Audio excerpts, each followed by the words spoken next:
Welcome to our channel யாதும் அறிவோம். இன்றைக்கி நாம் ஒரு இம்பார்ட்டண்டான இன்ட்ரெஸ்டிங்கான டாபிக் பார்க்கலாம். தலைகுனிந்து என்னை பார், தலை நிமிர்ந்து உன்னை நடக்க வைக்கிறேன் என்று சொல்கிறது புத்தகந்தாங்க.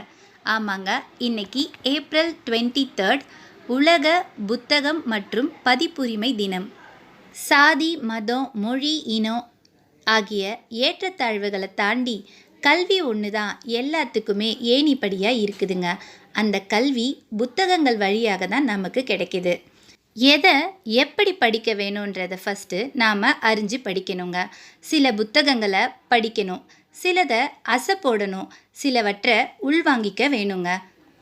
ஐநா சபை சார்பில் ஒவ்வொரு ஆண்டும் ஏப்ரல் 23 உலக புத்தகம் மற்றும் பதிப்புரிமை தினமாக கொண்டாடப்பட்டு வருதுங்க. சரி, ஏன் இந்த தேதியை கொண்டாடுறோன்னு பார்க்கலாம். உலகம் புகழ்பெற்ற எழுத்தாளர்களான வில்லியம் ஷேக்ஸ்பியர், சர்வான்டிஸ், இன்கா கார்சிலோசோ போன்ற எழுத்தாளர்கள் மறைந்த தேதி தான் இந்த ஏப்ரல் 23 நூலகத்தில் இவங்களுடைய பங்களிப்பு நினைவு கூறும் வகையில் தான் ஆண்டுதோறும் புத்தக தினத்தை கொண்டாடப்பட்டு வருதுங்க. 1995 முதல் பாரிஸில் நடைபெற்ற யுனெஸ்கோ கூட்டத்தில் இந்த முடிவு எடுக்கப்பட்டிருக்குங்க. ஸோ அப்பத்துலேருந்து இதை கொண்டாடிட்டு வராங்க. இன்ஸ்டாகிராமு, ரீல்ஸுன்னு மூழ்கும் இளந்தலைமுறைகள் புத்தகத்தின் அருமையையும் உன்னதத்தையும் இன்றைக்கி கொஞ்சம் கொஞ்சமாக மறந்துட்டே வந்துட்டுருக்காங்க. செல்ஃபோனு, லேப்டாப்பில் மூழ்கி கொண்டு இருக்கிறாங்க. எழுத்துக்கள் நம்ம யோசிக்க வைக்குங்க, கற்பனை செய்து கொள்ள தூண்டும், கதாபாத்திரங்களை சித்தரிக்க வைக்கும். ஆனால் காட்சிகள் நம்மளை உள்வாங்க மட்டுமே வைக்குங்க. இதை நாம் புரிஞ்சுக்கிட்டு முயற்சிக்க வேணும். இன்றைய இளந்தலைமுறைகள் எழுத்துக்களில் இருந்து கொஞ்சம் கொஞ்சமாக விலகி இன்ஸ்டா, ரீல்ஸ்னு, வாட்ஸ்அப்னு நேரத்தை போக்கி கொண்டு இருக்காங்க. இப்படி இல்லாமல் நாம் இதிலேருந்து தவிர்த்துட்டு புத்தகத்தில் கான்சன்ட்ரேஷன் பண்ணணுங்க. புத்தகங்கள் பல அறிஞர்கள், எழுத்தாளர்கள்ன்ட்டு நிறைய மேதைகளுடைய வாழ்வில் எப்படி இது குடிக்கொண்டிருக்குன்னு பார்க்கலாம். தனக்கு பாய்சன் கொடுக்குற வரைக்குமே புத்தகத்தை வாசிச்சுக்கிட்டே இருந்தாராங்க சார்கட்டிஸ். தூக்கு மேடைக்கு அழைத்து செல்லும் வர படிச்சுக்கிட்டே இருந்தவர் தாங்க மாவீரன் பகத்சிங்.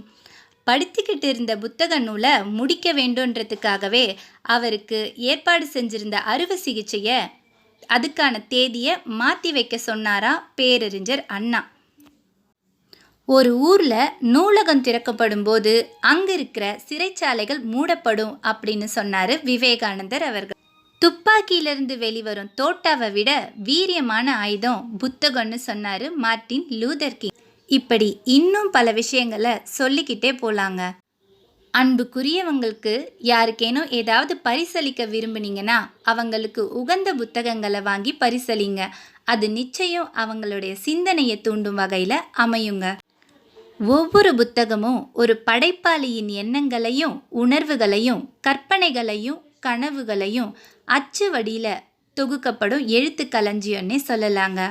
விதைக்குள்ள ஒளிஞ்சிருக்கும் விருட்சம் போல சமூகம் மற்றும் தனி மனித ஒழுக்கத்துக்கான கருத்துக்களை புத்தகங்கள் தனக்குள்ள புதைச்சி வச்சிட்ருக்குன்னே சொல்லலாம்.